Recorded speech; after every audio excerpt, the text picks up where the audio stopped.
সংক্রমণে হটস্পট ঢাকা, তীব্র ভোগান্তি করোনা পরীক্ষায়। সারা দেশে 24 ঘন্টায় সর্বোচ্চ শনাক্তে আক্রান্ত ছড়ালো 7,000, মৃত্যুর তালিকায় আরও 8।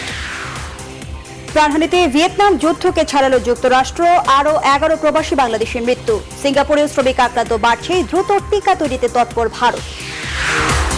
করোনায় প্রাণ হারানো প্রথম সাংবাদিক খোকন, মারা গেল প্রথম পুলিশ সদস্য। মৃত্যুর পর শনাক্ত, সুস্থ আছেন খুলনার চিকিৎসক। গার্মেন্টস ও রেস্টুরেন্ট খোলায় সড়কে বাড়ছে মানুষ, আসলে আজও পোশাক শ্রমিকদের বিক্ষোভ। অনুপস্থিত কর্মীরাও পাবে 60% বেতন। ব্যাংকের শাখা ও লেনদেনের সময় কমানোয় বেড়েছে গ্রাহকের চাপ, হিমশিম ব্যাংকাররা। বাণিজ্যিক এলাকায় সেবা বাড়ানোর দাবি। স্বাস্থ্যবিধি মেনে এলিভেটেড এক্সপ্রেসওয়ের কাজ চালুর নির্দেশ, এখনো পুরো গতিতে কাজ সম্ভব নয় বলছেন প্রকল্প পরিচালক। এবং বলিউড অভিনেতা ইরফান খান আর নেই। স্নায়ুতন্ত্রের টিউমারে ভুগছিলেন দীর্ঘদিন, শোকের ছায়া পুরো চলচ্চিত্র জগৎ জুড়েই।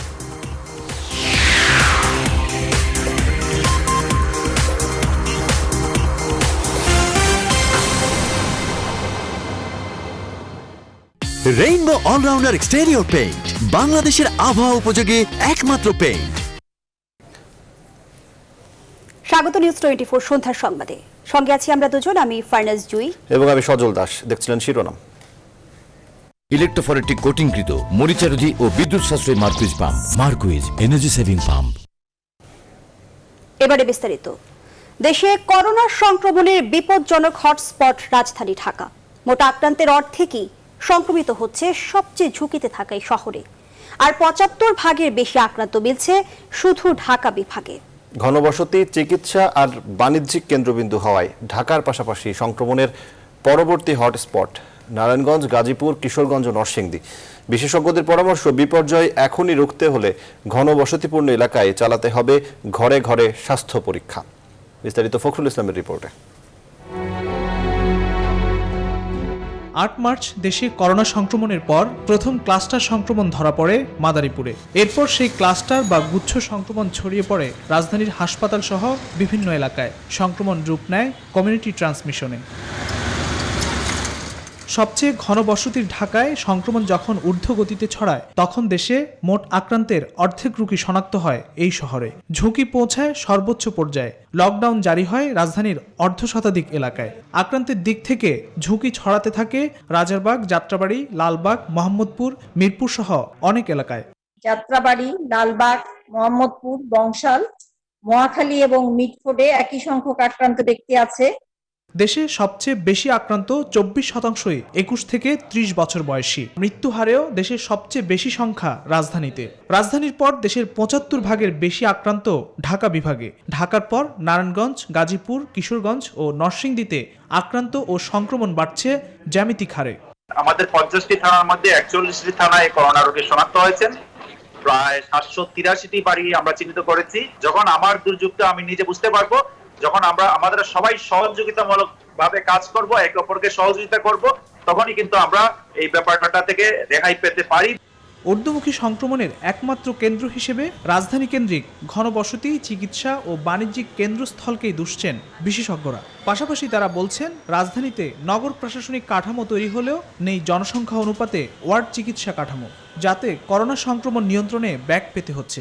খুবই দ্রুত ঢাকা শহরের প্রত্যেকটা ওয়ার্ডে স্বাস্থ্য বিভাগের লোকদেরকে দায়িত্ব দেওয়া উচিত।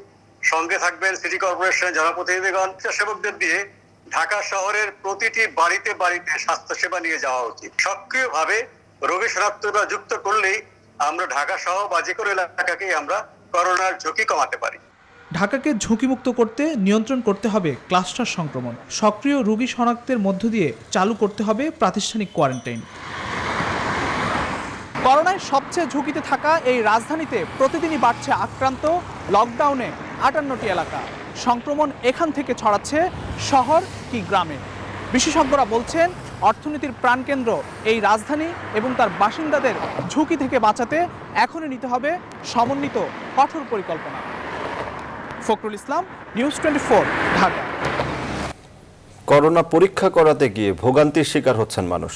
বঙ্গবন্ধু শেখ মুজিব মেডিকেল বিশ্ববিদ্যালয় হাসপাতালে নমুনা সংগ্রহশালায় মানা হচ্ছে না সামাজিক দূরত্ব। ভোগান্তি কমাতে নেওয়া হবে ব্যবস্থা, জানিয়েছেন স্বাস্থ্য মন্ত্রণালয়। বিস্তারিত আলী তালুকদারের প্রতিবেদনে। দীর্ঘ অপেক্ষা আর সামাজিক দূরত্ব না মানায় ভোগান্তির শিকার হচ্ছেন করোনায় আক্রান্ত নমুনা সংগ্রহ করতে আসা বঙ্গবন্ধু শেখ মুজিব মেডিকেল বিশ্ববিদ্যালয় হাসপাতালের এসব ভুক্তভোগীরা। সামাজিক দূরত্ব মানার নির্দেশনা থাকলেও তা কেবলই কাগজে কলমে, বাস্তবে তার চিত্র পুরোই আলাদা। কোভিড-19 নমুনা সংগ্রহ করতে আসা রোগীরা জানান দুর্ভোগের কথা। মেসেজ আসলে তখন তো আমরা কনফার্ম যে হ্যাঁ, যে এখন আমরা নেগেটিভ অথবা পজিটিভ, সরকারিভাবে তখন তো আমাদের একটা পদক্ষেপ নেবে। না হলে এখন তো আমাদের অফিসাররা তো উদ্যোগ লেভেলের অফিসাররা তো আমাদের এই ক্ষেত্রে পদক্ষেপ নিচ্ছে না।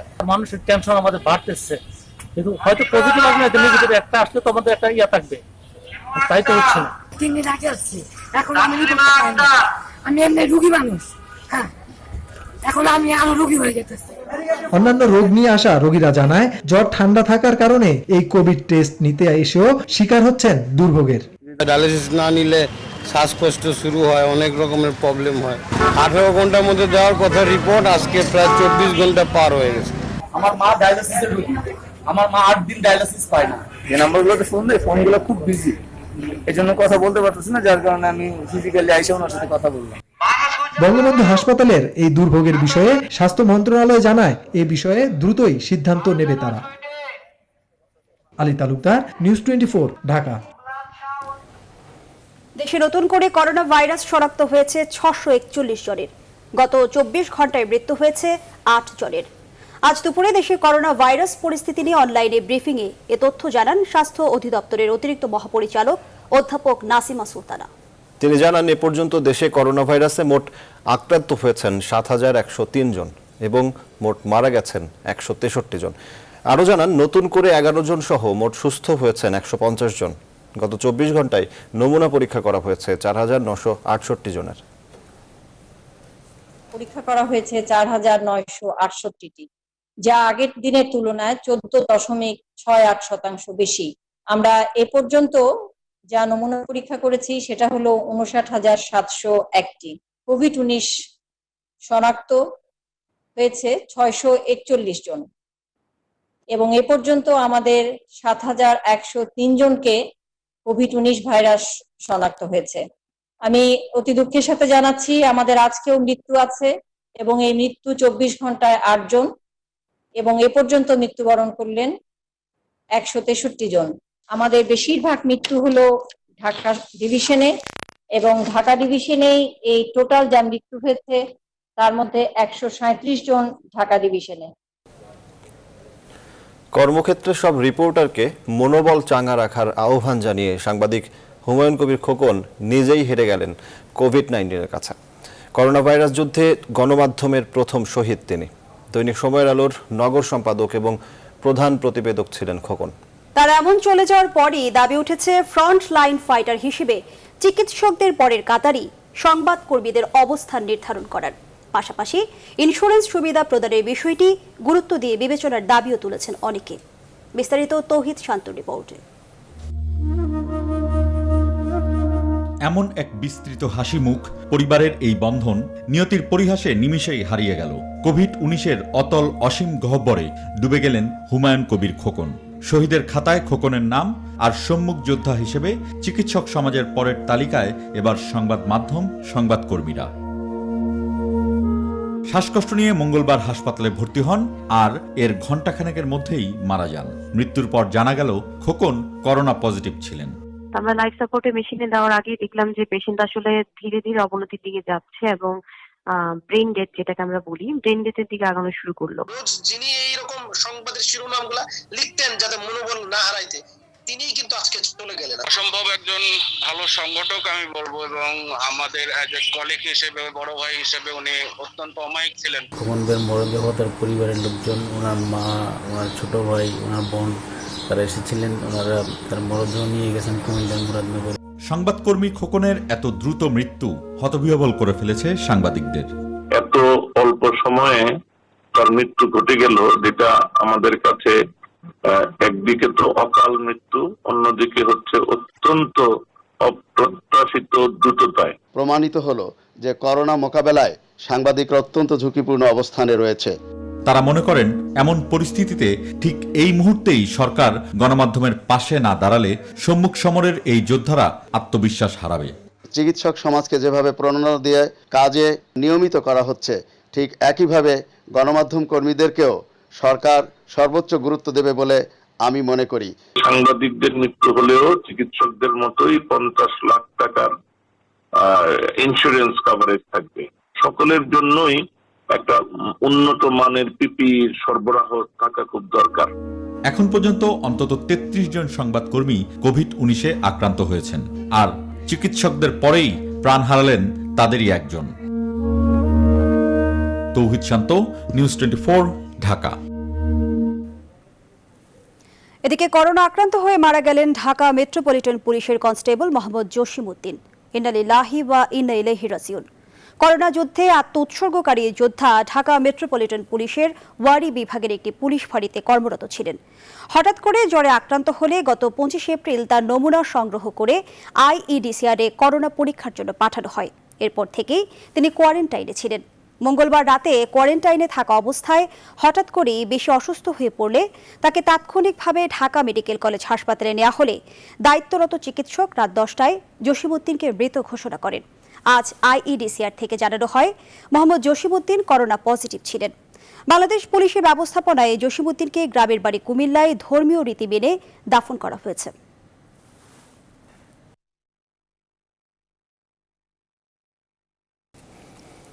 বাংলাদেশের পোশাক খাতের কোনো অর্ডার বাতিল করবে না সুইডেন। প্রধানমন্ত্রী শেখ হাসিনাকে বুধবার দুপুরে ফোন করে একথা বলেন সুইডেনের প্রধানমন্ত্রী। প্রায় 15 মিনিটের কথোপকথনে উভয় নেতা ব্যবসা বাণিজ্য, বিশেষ করে তৈরি পোশাক খাত নিয়ে কথা বলেন।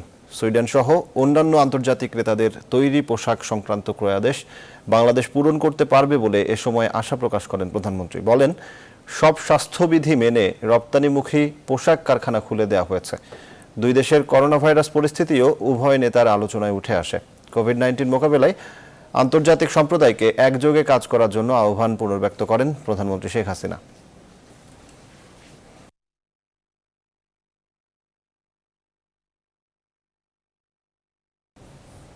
এবার স্যাভলন অ্যান্টিসেপটিক সোপের সৌজন্যে করোনা ভাইরাস পরিস্থিতি।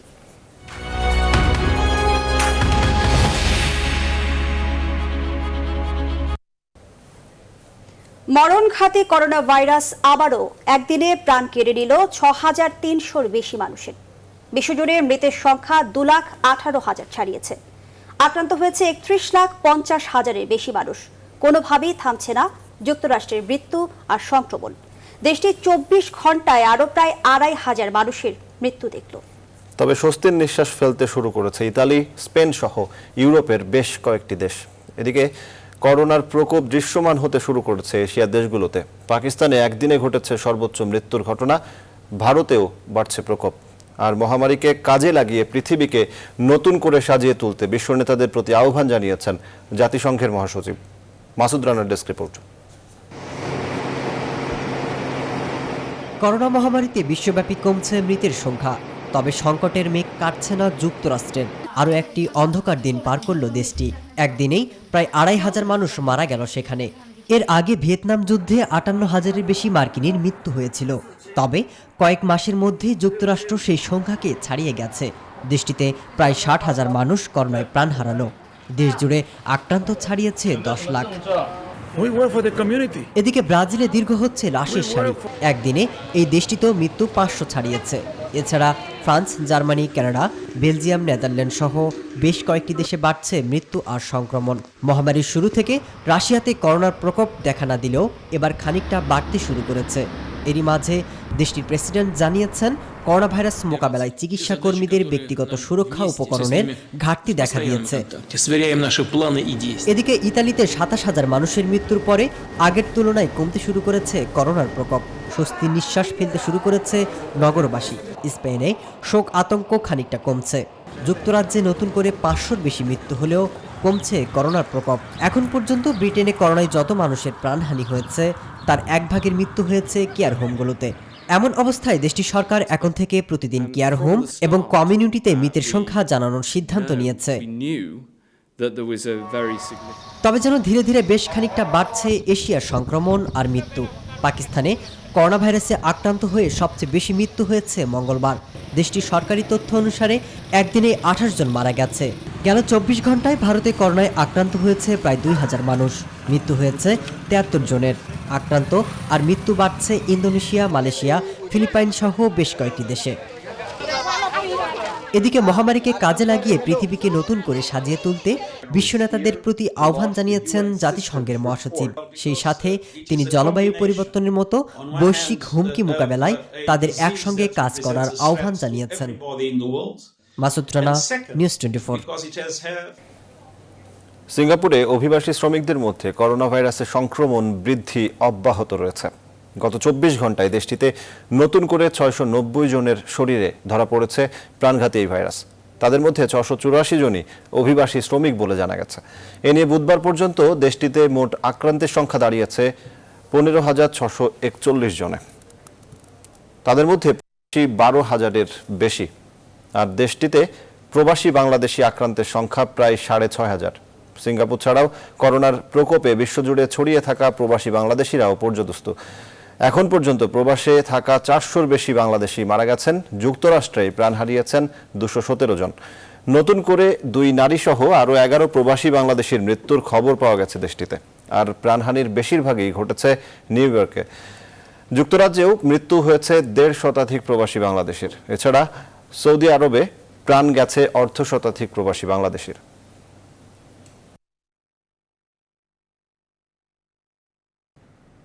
ভ্যাকসিন আবিষ্কারের প্রথম 3 স্তর পেরিয়ে এবার 4র্থ পর্যায়ে পৌঁছেছে চীন। মঙ্গলবার এই তথ্য নিশ্চিত করেছে দেশটির ন্যাশনাল বায়োটেক গ্রুপ সিএনবিজি। জানায় সেরাম ইনস্টিটিউটের সঙ্গে যৌথ উদ্যোগে চীনের হেনান প্রদেশের ল্যাবে শুরু হয়েছে 4র্থ বা চূড়ান্ত স্তরের ক্লিনিক্যাল ট্রায়াল। এদিকে আগামী অক্টোবরের মধ্যেই বাজারে করোনার ভ্যাকসিন আনতে মরিয়া ভারত। দেশটির ভ্যাকসিন ও ওষুধ নির্মাতা সংস্থা সেরাম ইনস্টিটিউট অব ইন্ডিয়া জানায়, ব্রিটেনের অক্সফোর্ড বিশ্ববিদ্যালয়ের বানানো টিকা বানরের দেহে কার্যকর হয় মানবদেহের টেস্ট ট্রায়ালের সাফল্য পাওয়ার সম্ভাবনা আরও জোরদার হলো। তাই আগামী সেপ্টেম্বর-অক্টোবরের মধ্যেই ভাইরাসটির ভ্যাকসিন বাজারে আনার প্রচেষ্টা অব্যাহত রেখেছে অক্সফোর্ডের সঙ্গে কাজ করা ভারতের এই ওষুধ নির্মাতা সংস্থাটি।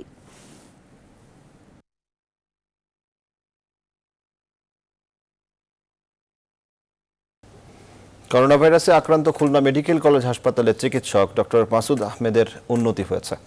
আগের চেয়ে এখন সুস্থ আছেন তিনি। দ্রুতই তাকে আইসিইউ থেকে সাধারণ ওয়ার্ডে নেওয়া হবে। বুধবার মুগদা মেডিকেল কলেজ হাসপাতালে ডাক্তার মাসুদ আহমেদের জন্য গঠিত 6 সদস্যের মেডিকেল টিম এসব কথা জানায়। করোনা ভাইরাসে আক্রান্ত ডাক্তার মাসুদ আহমেদের শারীরিক অবস্থার অবনতি হলে উন্নত চিকিৎসার জন্য গত বৃহস্পতিবার তাকে ঢাকায় আনা হয়েছে। বিমান বাহিনীর একটি বিশেষ হেলিকপ্টারে করে ডাক্তার মাসুদ আহমেদকে ঢাকায় এনে মুগদা মেডিকেল কলেজ হাসপাতালে নেওয়া হয়।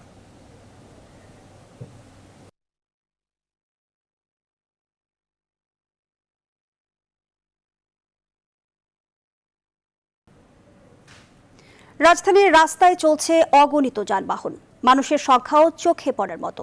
সেনাবাহিনীর সদস্যরা বলছেন, গার্মেন্টস ও ইফতারের জন্য খাবারের রেস্টুরেন্ট খোলা থাকায় এত মানুষ রাস্তায় আসছেন। অন্তরা বিশ্বাস জানাচ্ছেন বিস্তারিত। রাজধানীর মালিবাগ চৌধুরীপাড়া এলাকা, একের পর এক যানবাহন পেরিয়ে যায় এখানকার মূল সড়ক দিয়ে। রাজধানীর প্রায় সব সড়কের চিত্র অনেকটা একই রকম। যারাই বের হন সবারই রয়েছে অজুহাত, অনেকে বের হন প্রয়োজনেও। এমন তো সরকার থেকে তো খাবার দিতেছে, কিন্তু ঘরে ঘরে তো দিচ্ছে না, আমাদের রাস্তায় বেরোতে হবে। বাইং হাউসের মাল ডেলিভারি হচ্ছে তো ও মালটা পৌঁছাই দিয়ে আসলাম। ডকুমেন্টস আছে বিজিএমএ থেকে, ওটা পাস করিয়ে আনতে হইবে, ওটা আবার চট্টগ্রাম পাঠাইতে হবে। এখন যে একটা ডকুমেন্টস, এটা আমি চট্টগ্রাম পাঠাবো। ন্যায্য মূল্যে পণ্য কেনার লাইনেও নেই সামাজিক দূরত্ব, তবে সে কথা মানতে নারাজ লাইনে দাঁড়ানো মানুষেরা। আপু, আমার তো এই যে বের হয়েছে হবার মাল নিয়ে, হ্যাঁ আমি চলে যাইতেছি। এই যে দেখেন আমার ডিফারেন্সটা অনেক। আমি তো 3 ফুট দূরে দাঁড়াইছি, উনি ওই যে সামনে থেকে পিছিয়ে আসে, তার জন্য কাছাকাছি হয়ে যায়। রাজধানীর কাঁচা বাজারগুলোতেও ভিড় চোখে পড়ার মতো। রাস্তায় রাস্তায় মানুষকে সচেতন করছে সেনাবাহিনীর সদস্যরা। সরকার যখন কিছু গার্মেন্টস খোলা রাখার আদেশ দিয়েছে এবং কিছু রেস্টুরেন্ট ও ইফতারের এই রমজান মাস উপলক্ষে রেস্টুরেন্ট খোলা রাখার একটা আদেশ দেওয়া হয়েছে, তো এই প্রেক্ষিতে রাস্তায় লোকজনের যে চলাচল এটা একটু বেড়ে গিয়েছে এবং গাড়ি ঘোড়ার চলাচলটা বেড়ে গিয়েছে। আইন শৃঙ্খলা বাহিনীর সদস্যরাও মানুষকে জিজ্ঞাসাবাদ করছেন। এছাড়াও খাবার আর ত্রাণের আশায় রাস্তায় বসে অগণিত মানুষ। অন্তরা বিশ্বাস, নিউজ 24, ঢাকা। ঈদের আগে কোনো শ্রমিক ছাঁটাই করা যাবে না বলে জানিয়েছেন শ্রম ও কর্মসংস্থান প্রতিমন্ত্রী বেগম মুন্নুজান সুফিয়ান। বুধবার গার্মেন্টস মালিকদের সাথে আলোচনা শেষে তিনি কথা জানান। এদিকে এপ্রিল মাসে যারা 20 তারিখ পর্যন্ত কাজ করেছেন তারা পুরো মাসের বেতন পাবেন, আর যারা অনুপস্থিত ছিলেন তাদের দেওয়া হবে 60% বেতন। বিস্তারিত মাহমুদুল হাসানের রিপোর্ট। স্বাস্থ্যবিধি মেনে কারখানা খোলা রাখা যাবে, সরকারি এমন নির্দেশনার পরেই কারখানামুখী শ্রমিকের ঢল নেমেছে রাস্তায়। গণপরিবহন বন্ধ থাকলেও দেশের দূরদূরান্ত থেকে শ্রমিকরা ফিরছেন চাকরি বাঁচাতে। এ সময় নানাভাবে ক্ষোভ প্রকাশ করেন তারা।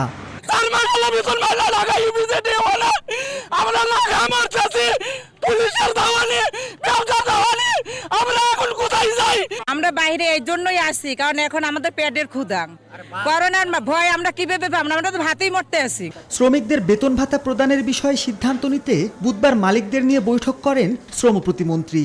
পরে বৈঠকে গৃহীত সিদ্ধান্ত তুলে ধরেন তিনি।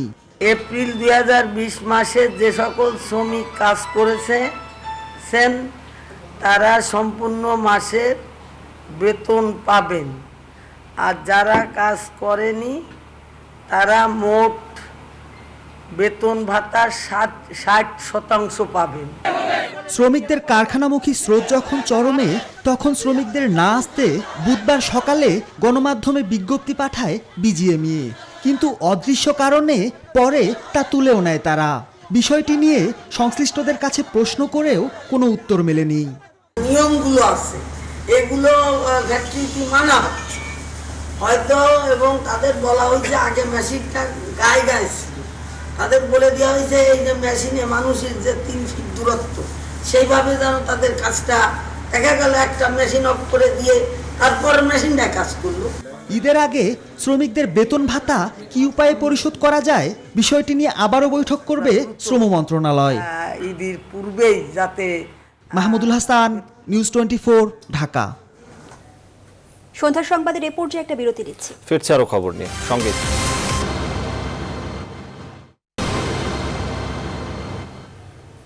বিরতির পর আবারও স্বাগত সন্ধ্যার সংবাদে। এবারে হেক্সেল হ্যান্ড স্যানিটাইজারের সৌজন্যে করোনা ভাইরাস পরিস্থিতির আরো খবর।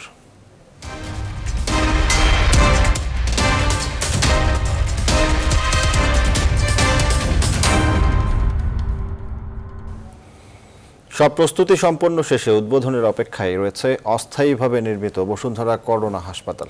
স্বাস্থ্য অধিদপ্তর থেকে দিন নির্ধারিত হলেই কার্যক্রম শুরু হবে দেশের সর্ববৃহৎ এই করোনা হাসপাতালটির।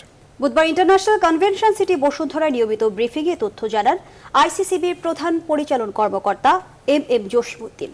আরও জানাচ্ছেন মারুফা রহমান। প্রাথমিকভাবে লক্ষ্যমাত্রা অনুযায়ী 2000 বেড এরই মধ্যে বসে গেছে অস্থায়ীভাবে নির্মিত বসুন্ধরা করোনা হাসপাতালে। এখন কেবল বাকি আছে ছোটখাটো আনুষঙ্গিক কাজ। স্বাস্থ্য অধিদপ্তর থেকে দিন নির্ধারিত হলেই কার্যক্রম শুরু হবে করোনা মোকাবেলায় তৈরি হওয়া এই হাসপাতালটির। এটাতে আর কোনো কাজ বাকি নাই, শুধুমাত্র আইসিইউ পোর্শন যেটা আছে হল 4-এ, আইসিইউ পোর্শনের কাজটা আরও কিছুদিন চলবে। এছাড়া হলের যে এই আমাদের যে সাধারণ বেডের যে সেবাদান কার্যক্রম, এগুলোর জন্য আমাদের আর কোনো সময়ের প্রয়োজন নেই, আমরা পুরোপুরি প্রস্তুত আছি। কাজের সার্বিক বিষয়ে স্বাস্থ্য প্রকৌশল অধিদপ্তর প্রধান প্রকৌশলী ব্রিগেডিয়ার জেনারেল মোহাম্মদ ওসমান সরওয়ার বলেন, 90% বেশি কাজ শেষ, বাকি রয়েছে আইসিইউ এর অল্প কিছু কাজ। সর্বশেষ প্রস্তুতি বা ফিনিশিংয়ের কাজগুলো চলছে আমাদের। আর রোগী আসার বিষয়টা আসলে স্বাস্থ্য অধিদপ্তর বলতে পারবে, কারণ এখানে শুধু অবকাঠামোই এক বিষয় না, আরও এর সাথে সাথে ডাক্তার, নার্স, মেডিকেল ইকুইপমেন্ট সব কিছুই আছে। এই বিষয়টা সামগ্রিক পরিকল্পনা আমাদের স্বাস্থ্য অধিদপ্তর। দেশে কোভিড-19 আক্রান্ত রোগী বাড়তে থাকায় সম্প্রতি সরকারকে আইসিসিবিতে 5000 শয্যার একটি অস্থায়ী হাসপাতাল প্রতিষ্ঠার প্রস্তাব দেন দেশের শীর্ষস্থানীয় শিল্পগোষ্ঠী বসুন্ধরা গ্রুপের চেয়ারম্যান আহমেদ আকবর সোবহান। মারুফা রহমান, নিউজ 24, ঢাকা। ব্যাংকিং লেনদেনের সময় ও শাখা সংখ্যা কমিয়ে আনার নানা বিড়ম্বনায় পড়তে হচ্ছে গ্রাহকদের, ফলে সেবা দিতে গিয়ে হিমশিম খেতে হচ্ছে ব্যাংকারদেরও। ব্যাংকিং সেবায় গতি আনতে বন্দর ও বাণিজ্যিক এলাকায় সেবা কার্যক্রম আরও জোরদার করার দাবি রপ্তানিমুখী শিল্প প্রতিষ্ঠান ও ব্যবসায়ীদের। বাংলাদেশ ব্যাংক বলছে, সরকারের নির্দেশনা মেনে রমজান মাস ও করোনা ঝুঁকি মোকাবেলায় সীমিত পরিসরেই ব্যাংকিং সেবা দিতে হচ্ছে। বিস্তারিত জানাচ্ছেন বাবু কামরুজ্জামান। রাজধানীর সোনালী ব্যাংক মহাখালী শাখা, একই ভবনে আছে উত্তরা ব্যাংকের শাখাও। বুধবার বন্ধ ছিল দুটি ব্যাংকেরই লেনদেন কার্যক্রম। গুলশানের এই বেসরকারি ব্যাংকের কর্পোরেট শাখা খোলা রাখা হচ্ছে সপ্তাহে মাত্র 2 দিন। ফলে গ্রাহকের বাড়তি চাপ পড়ছে চালু থাকা শাখাগুলোতে। পানির বিল পরিশোধ কিংবা কারখানা মালিকদের মোটা অঙ্কের টাকা উত্তোলন করতে এসে দীর্ঘ সময় থাকতে হচ্ছে লাইনে। আমি এক ফ্যাক্টরির মালিক, তো আমার ব্যাংকে আগামীকালকে স্যালারি দিব, তো এই জন্য ব্যাংকে আসি। চাপও মোটামুটি আছে, এখন রমজান উপলক্ষে মোটামুটি চাপ আছে। আমি আসছি, আমার পানির বিলের লাস্ট ডেট আগামীকাল। হ্যাঁ, বিলটা দেওয়ার জন্য জরুরি আমি আসছি। করোনা দুর্যোগের এই সময়ে প্রায় 1 মাস পণ্য খালাস করতে পারেনি বাণিজ্যিক আমদানিকারকরা। পরে কন্টেইনার খালাসে ভাড়া মওকুফ করায় কিছুটা গতি ফিরতে শুরু করেছে পণ্য খালাসে। বন্দর ও বাণিজ্যিক এলাকায় আমদানি রপ্তানি প্রক্রিয়া গতিশীল করতে ব্যাংকিং সেবা আরও জোরদার করা প্রয়োজন বলে মত ব্যবসায়ীদের। ইম্পোর্টেড প্রোডাক্টসের ড্যামেজ ফি ওয়েভ করা হোক অথবা ব্যাংকিং আওয়ার বাড়ানোর ব্যাপারে হোক, সার্বিক সবকিছু বিবেচনা করেই ইনিশিয়েটিভের মাধ্যমে, সমন্বয়ের মাধ্যমে সামনে এগিয়ে যাচ্ছে। আমার কাছে মনে হয় না যে আসলে এই ব্রাঞ্চ খোলা রাখার জন্য কোনো ব্যবসার কোনো ইম্প্যাক্ট হয়তো একটু স্লো হচ্ছে, কিন্তু আমি মনে করি না যে ব্রাঞ্চ বন্ধ রাখার জন্য বা এডি ব্রাঞ্চে কোনো ইস্যুতে আমাদের এক্সপোর্ট ইম্পোর্ট কোনোভাবে ইম্প্যাক্টেড হচ্ছে। গেল রোববার থেকে দেশের বাণিজ্যিক এলাকাগুলোতে ব্যাংক লেনদেনের সময় বাড়িয়ে দুপুর 2টা পর্যন্ত করার নির্দেশনা দেয় কেন্দ্রীয় ব্যাংক। শুল্কায়ন এবং রপ্তানিমুখী শিল্পের জন্য যা 3:30টা পর্যন্ত করার সুযোগ আছে বলে জানায় বাংলাদেশ ব্যাংকের মুখপাত্র। এক্সপোর্ট ইম্পোর্ট রিলেটেড যে সমস্ত ব্রাঞ্চগুলো, সেগুলো যাতে নিরবিচ্ছিন্ন তার দায়িত্ব পালন করতে পারে, সেই জন্য কিন্তু আমরা 3:30টা পর্যন্ত কিন্তু আমরা খোলা রাখছি। বিশেষ করে ঢাকা মতিঝিল এলাকা এবং চিটাগাং ওখানে বন্দর রিলেটেড যে সমস্ত ব্রাঞ্চগুলো আছে, যাতে অবস্থা যদি আমাদের উন্নতি হয় তাহলে সেই অবস্থার প্রেক্ষিতে পরবর্তী সময় আবার ব্যবস্থা গ্রহণ করা যেতে পারে। বাণিজ্যিক এলাকা ছাড়া গ্রাহকদের সাধারণ ব্যাংকিং সেবা দেয়া হচ্ছে সকাল 10টা থেকে দুপুর 1টা পর্যন্ত। তবে অধিকাংশ শাখায় বাড়তি ভিড় থাকায় গ্রাহকদের ভোগান্তি পোহাতে হচ্ছে। বাবু কামরুজ্জামান, নিউজ 24, ঢাকা। করোনা পুরোপুরি থমকে দিয়েছে ঢাকা এলিভেটেড এক্সপ্রেসওয়ের নির্মাণ কাজ। যদিও প্রায় 1 মাস বন্ধ থাকার পর স্বাস্থ্যবিধি মেনে কাজ শুরু করতে নির্মাণকারী প্রতিষ্ঠান ইতালথাইকে নির্দেশনা দিয়েছে কর্তৃপক্ষ। প্রকল্প পরিচালক বলছেন, করোনা পরিস্থিতির উন্নতি না হলে পুরো গতিতে প্রকল্প কাজ চালানো সম্ভব নয়। রাবুল রহমানের রিপোর্টে বিস্তারিত। এমনিতেই নানা জটিলতা কাটিয়ে গতি পেয়েছিল বহুল প্রত্যাশিত ঢাকা এলিভেটেড এক্সপ্রেসওয়ে প্রকল্প। দ্রুত এগুচ্ছিল প্রকল্পের নির্মাণ কাজ, কিন্তু করোনার থাবায় আবার থেমে গেছে সরকারের এই মেগা প্রকল্পের কাজ, যে কারণে পুরো প্রকল্প এলাকায় নেই কোনো কর্মচঞ্চলতা। প্রকল্প পরিচালক অবশ্য বলছেন, অনেক দিন বন্ধ রাখার পর এখন করোনা স্বাস্থ্যবিধি মেনে সীমিত আকারে কাজ শুরু করতে চান তারা। এজন্য প্রয়োজনীয় দিক নির্দেশনা দেওয়া হয়েছে নির্মাণকারী প্রতিষ্ঠান ইতালথাই লিমিটেডকে। স্বাস্থ্যবিধি অনুসরণ করে তারা কম্পাউন্ডের মধ্যে তারা অবস্থান করবে এবং তারা কোনো অবস্থাতে বাইরে যেতে পারবে না। এই সমস্ত দিক নির্দেশনা আমরা ইতিমধ্যেই ইনভেস্টর ইতালথাই ডেভেলপমেন্ট পাবলিক কোম্পানিকে দিয়েছি এবং তারা এ ব্যাপারে প্রয়োজনীয় ব্যবস্থা নিচ্ছে এবং আশা করা যায় কিছুদিনের মধ্যেই তারা আয়গাটার নির্মাণ কাজ শুরু করছে। চলতি বছরের অক্টোবরে বিমানবন্দর থেকে বনানী পর্যন্ত 8 কিলোমিটার যানবাহন চলাচলের জন্য খুলে দেওয়ার টার্গেট ছিল কর্তৃপক্ষের। দ্বিতীয় ধাপে বনানী থেকে মগবাজার রেল ক্রসিং পর্যন্ত 2021 সালের জুলাই এবং শেষ ধাপে মগবাজার থেকে ঢাকা চট্টগ্রাম মহাসড়কের কুতুবখালী পর্যন্ত 2020 সালের অক্টোবরে শেষ করার লক্ষ্য সংশ্লিষ্টদের। কিন্তু করোনার কারণে এখন কঠিন হয়ে পড়েছে সময় মতো প্রকল্প শেষ করা। প্রকল্পের গতি সচল রাখার স্বার্থে ইনভেস্টর ইতালথাই ডেভেলপমেন্ট পাবলিক কোম্পানি লিমিটেডকে তাদের প্রিমিসেসে আয়গাডার নির্মাণের জন্য প্রয়োজনীয় দিক নির্দেশনা আমরা দিয়েছি এবং এই আয়গাডার নির্মাণের সাথে সংশ্লিষ্ট শ্রমিকদের থাকার জন্য তাদের কম্পাউন্ডেই শেড নির্মাণ করার কথা এবং একই সাথে তাদের খাবার দাবারের ব্যবস্থা করার জন্য আমরা তাদেরকে বলেছি। রাজধানীতে দৈনিক 1 লাখ যানবাহন এই এক্সপ্রেসওয়ে ব্যবহার করবে বলে আশা কর্তৃপক্ষের, যেখানে ঘন্টায় 80 কিলোমিটার গতিতে চলতে পারবে যানবাহন। কিন্তু কবে করোনা পরিস্থিতির উন্নতি হবে আর কবেই বা এই মেগা প্রকল্পে গতি ফিরবে তা নিয়ে দুশ্চিন্তায় প্রকল্প সংশ্লিষ্টরা। প্লাবন রহমান, নিউজ 24, ঢাকা। সন্ধ্যা সংবাদের এই পর্যায়ে আবারও বিরতি নিচ্ছে।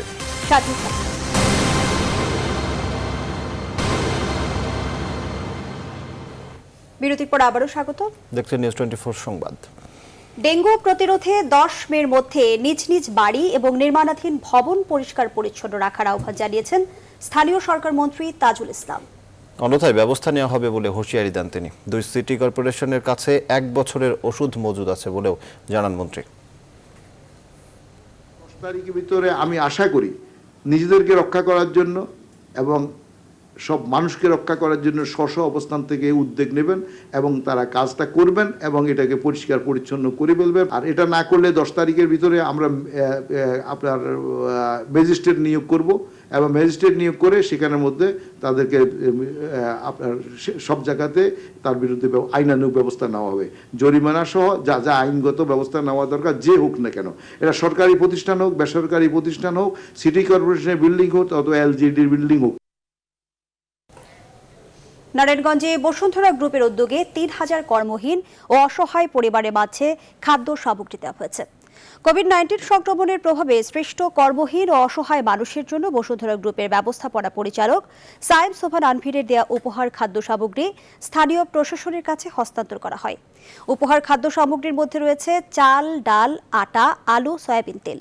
নারায়ণগঞ্জের মদনগঞ্জে 3000 পরিবারের জন্য উপহার খাদ্য সামগ্রী হস্তান্তর অনুষ্ঠানে উপস্থিত ছিলেন বন্দর উপজেলার সহকারী কমিশনার আসমা সুলতানা নাসরিন, বসুন্ধরা ইন্ডাস্ট্রিয়াল কমপ্লেক্সের প্রধান নির্বাহী engineer Mushfiqul Alam, head of admin Mohammad Z Hussain Arju, Narayanganj city কর্পোরেশনের কাউন্সিলর ফয়সাল মোহাম্মদ সাগর, সংরক্ষিত আসনের কাউন্সিলর শিউলি নওশাদ সহ স্থানীয় গণ্যমান্য ব্যক্তিবর্গ।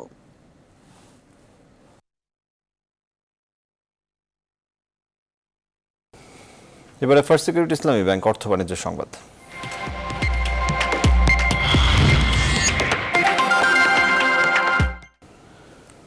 হাওড় অঞ্চলের প্রায় 65% ধান কাটা হয়েছে জানিয়ে ধান সংগ্রহে কোনো অনিয়ম বা দুর্নীতি সহ্য করা হবে না বলে হুঁশিয়ারি দিয়েছেন কৃষিমন্ত্রী আব্দুর রাজ্জাক। সকালে দক্ষিণ সুনামগঞ্জ উপজেলার সাংহাই হাওরে কৃষকদের ধান কাটার 2টি মেশিনের চাবি হস্তান্তর ও কৃষকদের মাঝে প্রধানমন্ত্রীর দেওয়া উপহার সামগ্রী বিতরণ শেষে কৃষিমন্ত্রী এই সব কথা বলেন। এ সময় পরিকল্পনা মন্ত্রী এম এ মান্নান সহ স্থানীয় জনপ্রতিনিধিরা উপস্থিত ছিলেন।